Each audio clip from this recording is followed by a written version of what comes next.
दिल फूलों की बस्ती किस्त नंबर 5। मेमूना भाभी के यहाँ तीसरे बच्चे की आमद थी। अम्मा जी इन्हें लेकर हॉस्पिटल गई हुई थीं और नबीला भाभी तो यूं भी घर पर ही नहीं रहती थीं। वो कॉलेज से लौटी तो तीनों बच्चे नबील, अहमद और सोनिया अब्बा जी के पास बैठे नजर आए। उसे देखते ही सोनिया वहीं से पुकार कर बोली, पुप्पो, अम्मा जी और अम्मी नहीं हैं। कहाँ गई हैं? उसने पूछा, लेकिन फिर फ़ौरन ही उसे मेमूना भाभी की कंडीशन याद आई। तो इससे पहले कि सोनिया अब्बा जी के सामने कुछ उल्टा सीधा बोलती, वो अपने कमरे में आ गई। फिर मुंह हाथ धोकर निकली तो पहले अब्बा जी और बच्चों से खाने का पूछा। हम खा चुके हैं बेटी, तुम खा लो, अब्बा जी ने कहा। मुझे अभी भूख नहीं है, उसने कहा। फिर अब्बा जी के आराम के ख्याल से तीनों बच्चों को लेकर अपने कमरे में आ गई। लो अब तुम सब आराम से सो जाओ, शाम में उठोगे तो मैं तुम्हें एक प्यारा सा गोल मटोल सा मुन्ना दिखाऊंगी। अपने तई उसने बच्चों को लालच दिया, लेकिन सोनिया बड़े आराम से बोली, मुझे पता है अम्मी लेने गई हैं।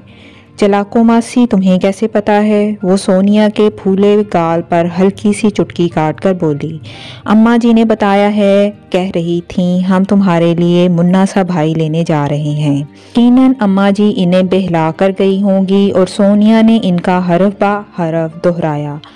फिर पूछने लगी, पुप्पो, वो मुन्ना सा भाई मेरा होगा ना? नबील का तो नहीं होगा?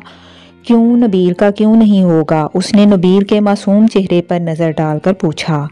इसलिए कि हमारी अम्मी लेकर आएंगी। नबील की अम्मी तो सोनिया, उसने फ़ौरन टोक दिया। बुरी बात है बेटा, ऐसी बात नहीं करते। नबील भी तुम्हारा भाई है और तुम सबको मिलजुल कर रहना है। पुप्पो, सोनिया गंदी बच्ची है, ये नबील भाई को नबील कहती है, अहमद ने खुद को समझदार जाहिर करते हुए कहा। नहीं, मैं गंदी बच्ची नहीं हूँ। सोनिया को सख्त बुरा लगा। रोने लगी तो वो उसे अपने बाजू में लेकर बोली, नहीं अहमद, सोनिया बहुत अच्छी बच्ची है। नबील पर नज़र पड़ी। वो सोनिया को रोते हुए चुपचाप देख रहा था। तब वो बहुत प्यार से उसे मुखातिब करके बोली, क्या बात है नबील, तुम क्यों खामोश हो? जवाब में मासूम बच्चे के सीने में जाने कब से दबी हुई गहरी सांस आह की सूरत में खारिज हुई। तो उसने तड़प कर उसे अपने सीने से लगा लिया। मेरी जान, वो बस यही कह सकी, क्योंकि उसी वक्त अदील भाई आ गए और ज़ोरदार सलाम के साथ बोले, नया भतीजा मुबारक हो। नया भतीजा? उसने चौंक कर देखा। फिर पूछने लगी, आप हॉस्पिटल से आ रहे हैं? नहीं, ऑफिस से। अदील भाई सोनिया को गोद में उठाकर उसकी जगह बैठते हुए बोले। फिर आपको कैसे पता चला? अम्मा जी का फ़ोन आया था गलती से, यानी नंबर मिलाना चाह रही थी खलील भाई का, मिल गया मेरा। अदील भाई महजूज अंदाज में बताकर हंसे तो वो भी हंस पड़ी। फिर पूछने लगी, और कुछ कहा अम्मा जी ने? अदील भाई सोनिया को गुदगुदाने में लग गए थे, जब ही उसकी बात सुनी नहीं। उसने कुछ देर इंतज़ार किया, फिर कदरे ऊंची आवाज़ में उनसे खाने का पूछा। हाँ, खाना खाऊंगा, उन्होंने कहा तो वो उठकर किचन में चली गई। अगले दिन सुबह उसकी समझ में नहीं आया क्या करे, क्योंकि अम्मा जी और मेमूना भाभी दोनों नहीं थीं और उसका कॉलेज जाना नागज़ीर था। बच्चों को तो उसने आराम से स्कूल भेज दिया। उसके बाद मसला दूसरे कामों का था, खुसूसन बच्चों के स्कूल से वापस आने पर इन्हें अटेंड करना, और उस वक्त तक वो कॉलेज से नहीं लौटती थी। क्या बात है, तुम्हें कॉलेज नहीं जाना? अदील भाई ने उसे तैयार ना देखकर पूछा। रोज़ाना सुबह वो उन्हीं के साथ जाती थी। क्या करूं भाई, जाना भी ज़रूरी है, वो परेशानी से बोली। फिर क्या मसला है? अम्मा जी और भाभी नहीं हैं, बच्चे स्कूल से आएंगे तो परेशान होंगे। क्या करूं, छुट्टी कर लूं? नहीं, छुट्टी करने से तुम्हारा नुकसान होगा। ऐसा करो, नबीला भाभी से कह आओ, वो देख लेंगी बच्चों को।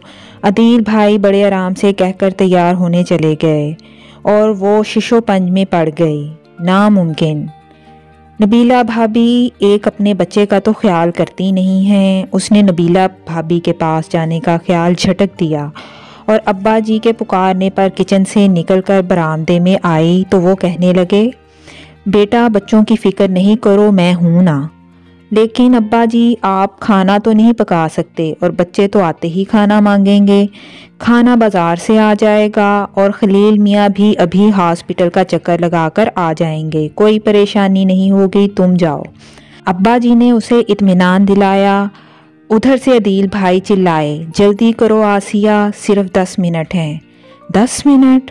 وہ تیار ہونے اپنے کمرے کی طرف بھاگی تھی۔ جب یہ طے ہو گیا تھا کہ وہ صرف اس لڑکی کی خاطر میلوں مسافت طے کر کے آیا تھا، تو اب یہ خود اس نے طے کر لیا تھا کہ اس تک رسائی حاصل کیے بنا وہ واپس نہیں جائے گا، کیونکہ گزشتہ شام اس نے جتنی بار واپسی کا قصد کیا اسے لگا وہ کل پھر آئے گا، اور روزانہ شاہ پور سے آنا جانا اس کے لیے کوئی اتنا مشکل تو نہیں تھا، لیکن بس یہ خیال کہ وہاں بابا جان اسے کسی کام میں مصروف کر سکتے تھے، اور وہ جانتا تھا کہ اب وہ کوئی کام نہیں کر سکے گا جب تک اس کے بارے میں جان نہ لے۔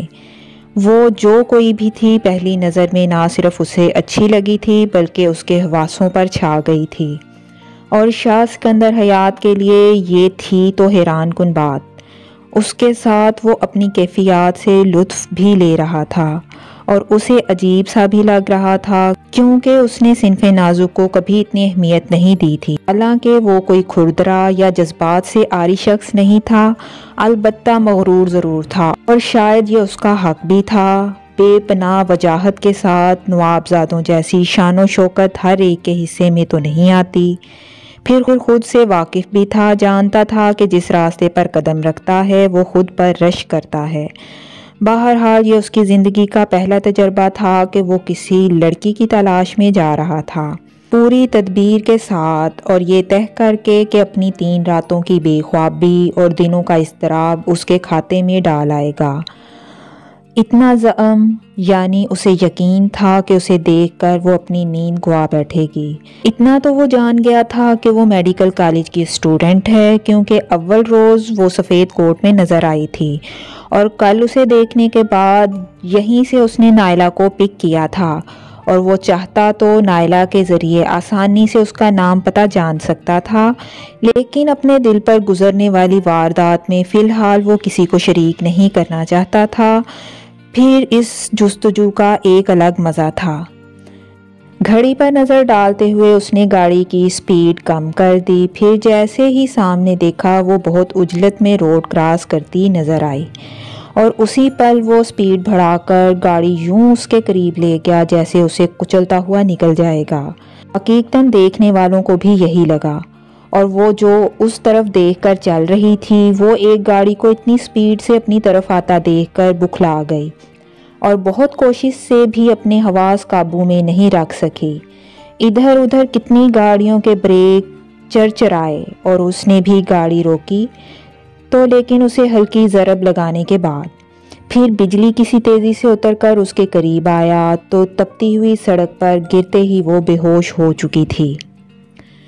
اس کے گرد لوگ جمع ہونے لگے، تب اس نے جلدی سے اسے بازوں پر اٹھایا اور اپنی گاڑی کی پچھلی نشست پر ڈال دیا۔